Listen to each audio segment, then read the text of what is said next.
Moscow confirmed that a call between the US and Russian leaders is being planned but did not reveal what would be discussed, whereas EU Foreign Policy Chief Kaja Kallas said Russia does not truly want peace as Ukraine-related discussions continue in Brussels. Overnight, drone attacks from both sides continued, and Ukraine reported that Russia is still attempting to invade the Sumy region in northern Ukraine.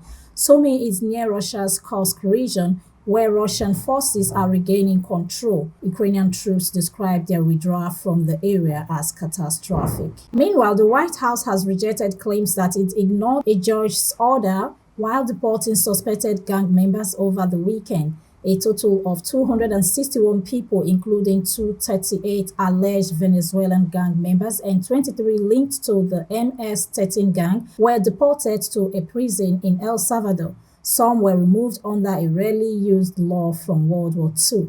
The deportations happened despite a judge issuing a temporary block. The White House argued that the order was unlawful and came after the deportation has already taken place. Trump defended the move, accusing the Tren de Aragua gang of planning an invasion of the U.S.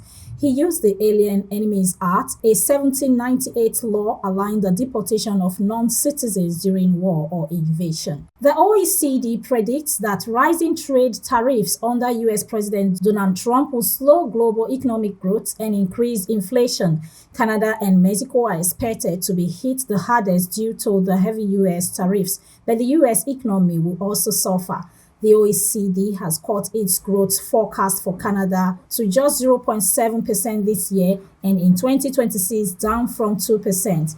Mexico is now expected to fall into recession and its economy shrinking by 1.3% this year and 0.6% next year instead of growing as previously predicted. And lastly, on global news, a teenage driver has been arrested after hitting two pedestrians with a car in County Donegal early Monday morning. The incident occurred around 3 a.m. GMT on Lower Main Street in Letterkenny.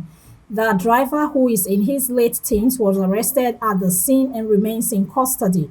Irish police Gardaí have referred the case to the Gardaí Ombudsman because they had an earlier interaction with the driver before the crash. Forensic investigators are examining the scene and traffic diversions are in place. And that's it from the global scene. Rebecca Guffey reporting for BTV News.